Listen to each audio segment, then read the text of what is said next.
ఈ ఆర్టికల్ 21ని includes environmental ప్రొటెక్షన్గా గుర్తించారు. ఏ కేసులో అంటే B Lakshmipathi versus state of Karnataka AR 1992లో ఏమని అబ్జర్వ్ చేశారంటే, since the right of life inherent in article 21 of constitution of India contemplates qualitative life which is possible in an environment of quality. ఇప్పటి వరకు మనం విన్నాం, క్వాలిటీ ఆఫ్ ఎన్విరాన్మెంట్ ఉంటే includes life and liberty. Life అనేది article 21 includes environmental protection అని చెప్పి observe చేయడం జరిగింది.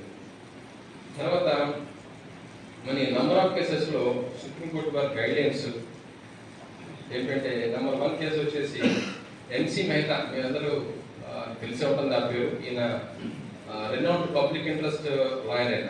ఈయన నంబర్ ఆఫ్ పిల్స్ దాఖలు చేశారు. పిల్ అంటే పబ్లిక్ ఇంట్రెస్ట్ లిటిగేషన్.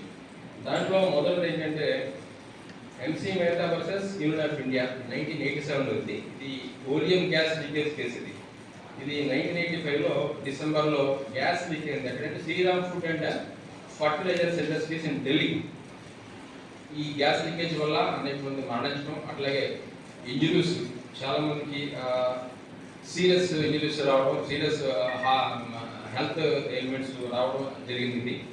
దానికి సంబంధించి లీగల్ ప్రిన్సిపల్ ఏమని భావించారంటే సుప్రీంకోర్టు వారు, absolute liability principle which courts authorities in this case strictly liable for harm caused by their operations. చర్యలకి వాళ్ళు చేసిన ఇది గ్యాస్ లీకేజ్కి ఎవరైతే ప్రభావితమయ్యి ఆరోగ్యము దెబ్బతిందో వాళ్ళందరూ కూడా కాంపన్సేట్ చేయాల్సిన బాధ్యత ఆ కంపెనీ మీద, సంబంధిత కంపెనీ మీద ఉన్నది అని చెప్పి స్ట్రిక్ట్ లయబిలిటీ ప్రిన్సిపల్ని ఇంట్రొడ్యూస్ చేశారు ఆ కేసులో 1997లో. కేసు రివర్ గంగా పొల్యూషన్ కేసులో వచ్చేసి ఆయనే ఎంసీ మీద దగ్గర మళ్ళీ పిల్ వేశారు. Seeking action against industries polluting the Ganga river.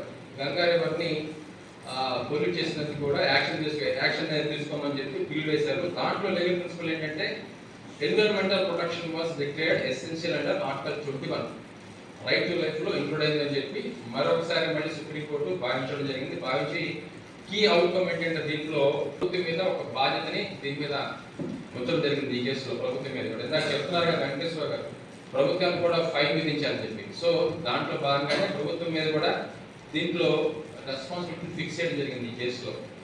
Fundamental రైట్లోకి వచ్చినట్టే. ఫండమెంటల్ రైట్ వచ్చినాయి అంటే ప్రజల యొక్క హక్కు.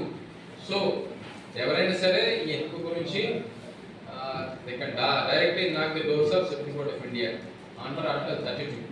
సో ఎంత కేర్ఫుల్గా ఉంటే ఈ యొక్క ఫండమెంటల్ రైట్ని వాళ్ళు ఇది అవగాహన వచ్చిందంటే ఈ అవగాహన గురించి ప్రతి ఒక్కరు కూడా ఈ ఫండమెంటల్ రైట్ గురించి ఫైట్ చేసే అవకాశం కనబడుతుంది.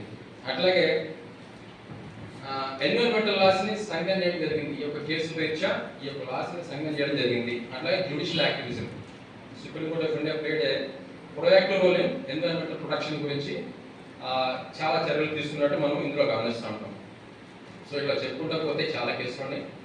తర్వాత వెంకటేశ్వర గారు చెప్పిన తర్వాత ఇంకా చెప్పడానికి కూడా ఏముండదు మనకి.